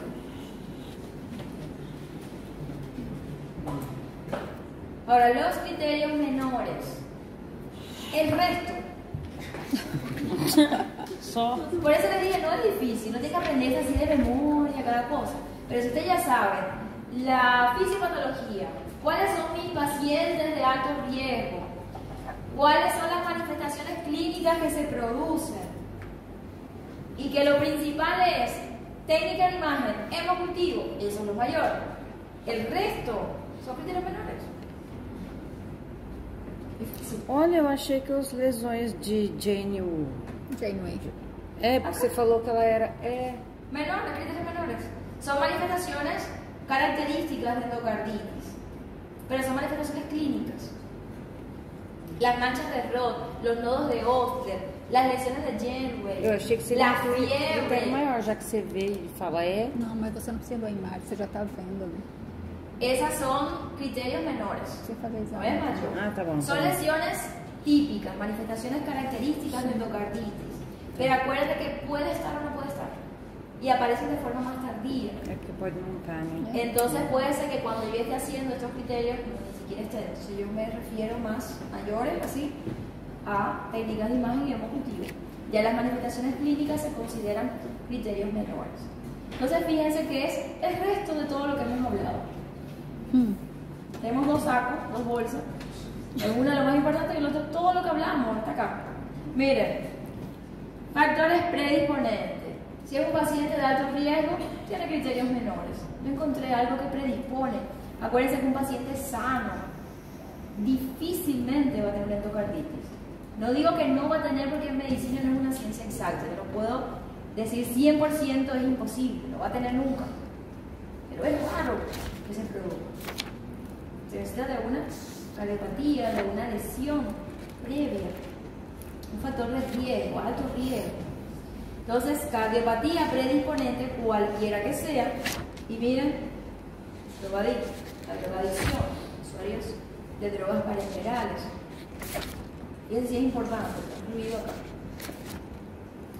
Fiebre mayor o igual a 38 grados centígrados. Y cuando hablamos de fiebre, acuérdense que es cuando no tiene otra causa. El paciente joven, mujer, aparentemente sana, está con fiebre, cefalea, escalofrío, dolores lumbares, no sé, eso es María. No voy a pensar en endocarditis. Pero ese paciente drogadicto, que tenga fiebre así, toma del estado general, yo pienso en endocarditis rápido, lesiones pulmonares. ¿Qué voy a pensar yo con una neumonía adquirida en la comunidad o un neumococo? Yo pienso en endocarditis primero. ¿No es? Bueno, vamos a ver qué es. Por eso es importante acá. Fenómenos vasculares. Toda esa clínica que vimos puede ser documentados o por imágenes. O sea, documentado que yo lo estoy viendo esa lesión, o por alguna técnica de imagen. También puede ser. Acuérdense que en dependencia de esas lesiones, uno indicaba otros exámenes complementarios. Ecografías, tomografía, radiografía, todo esto. Entonces acá tenemos lo más importante, las embolias, los infartos pulmonares sépticos. Si le hago una radiografía, veo esa imagen, la neumonía croquisante y de es los aneurismas micóticos, las hemorragias intracraneales, por eso que solicita la tomografía, las hemorragias conjuntivales y las lesiones de Jenway. Yo tengo eso de mi front chain, tiene alguna complicación, entonces criterios menores. Inmunológicos, glomerulonefritis,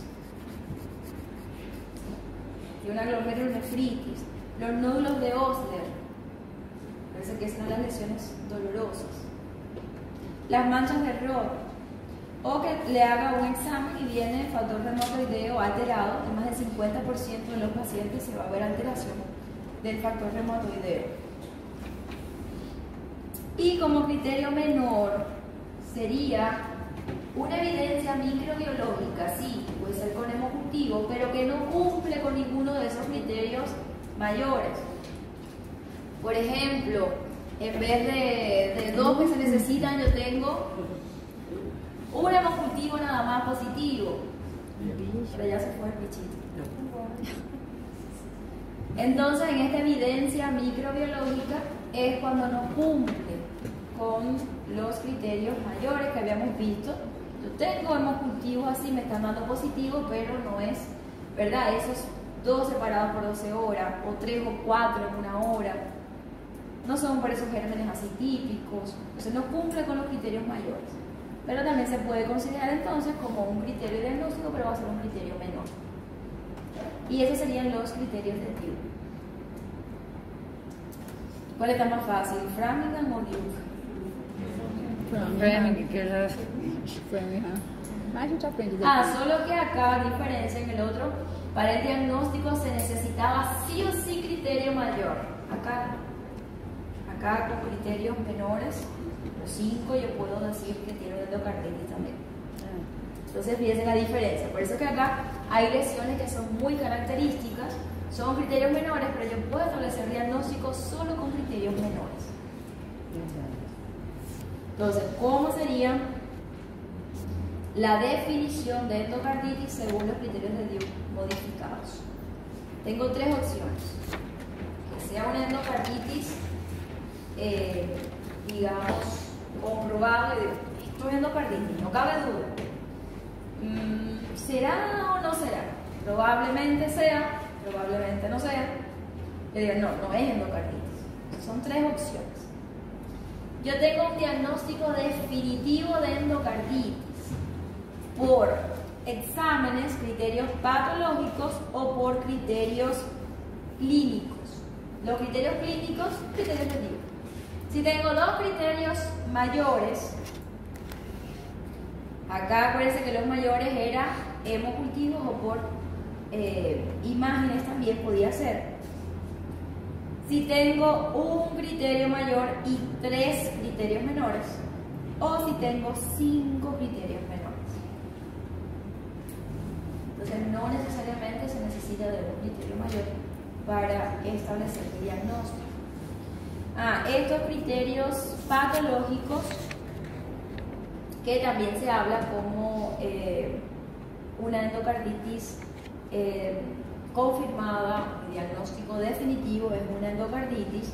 Acá hay algunas situaciones.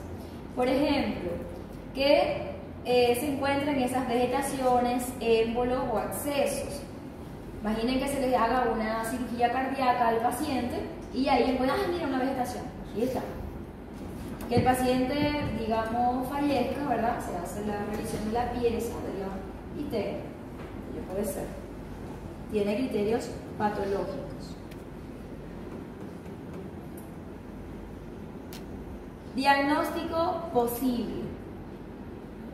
No definí, pero puede ser, mi sospecha sigue, puede ser.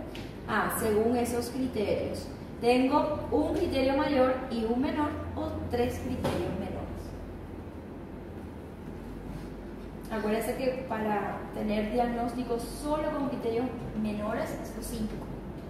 Acá si solamente encontré 3, puede ser. Es probable que tenga. Yo veo más la clínica, los antecedentes. O si tengo un criterio mayor nada más. Puede ser para definir estos 2 criterios mayores. Acá yo tengo un mayor y un menor. Puede ser, puede ser. Ahora, cuando yo digo no es una endocarditis, no cumple con ninguno de los criterios anteriores, pero además, si ese paciente se le hace, por ejemplo, vamos a decir que fallece, se le hace una autopsia, se revisa la pieza y no había vegetaciones y el paciente tenía hasta 4 o menos días de terapia antibiótica, eso no era una endocarditis, porque no va a pasar que con 4 días de antibióticos solamente desaparezca esa vegetación. Entonces vamos a imaginar que ese paciente que estaba siendo tratado como una posible endocarditis, estaba con antibiótico, pasó 4 días o menos y el paciente, digamos que fallece, se le hace un examen, ¿verdad?, patológico y no estaba la vegetación. Eso no es endocarditis. 4 días no se va a aliviar. Otro criterio para excluirlo, no falleció, pero ahora pasa lo contrario. En 4 días con antibiótico, una resolución del caso, se curó. Eso tampoco va a pasar en una endocarditis. No se va a curar en 4 días con antibiótico. Entonces yo digo, no era endocarditis. Puede ser. Acá vamos a ver que el tratamiento es muy prolongado. Mínimo 2 semanas. Mínimo. Puede ser 4 o 6 semanas de tratamiento con antibiótico. Y antibiótico fuerte, tiene que llegar ahí. Entonces, eso no va a pasar. Si yo tengo otro diagnóstico, te digo, no, eso no es una endocarditis porque el diagnóstico que tiene el paciente es otro. Tengo una evidencia de otro diagnóstico que esa evidencia es más fuerte que el de endocarditis. Tengo otro diagnóstico. Entonces eso es esa endocarditis rechazada. Yo puedo decir que no es. Entonces sería esto lo que está explicando acá, más que todo. Un diagnóstico alternativo, evidente, que se cure en menos de 4 días con tratamiento antibiótico, olvídense de eso, no va a pasar, o que la evidencia patológica falte, ya sea durante una intervención quirúrgica o en la autopsia, en un máximo de 4 días de tratamiento. O sea, no pasó más de 4 días con tratamiento, no va a resolverse el caso así. Y esa es la definición de endocarditis según criterios del médico. ¿Alguna duda? ¿Cómo están? Linda endocarditis, ¿verdad? Ah, lindo. Está precioso. Bueno, entonces vamos a dejar hasta acá. En la próxima clase entonces vamos a seguir con el manejo. Vamos a dar manejo, nos falta mucho así, después seguimos con más clases, ¿vale?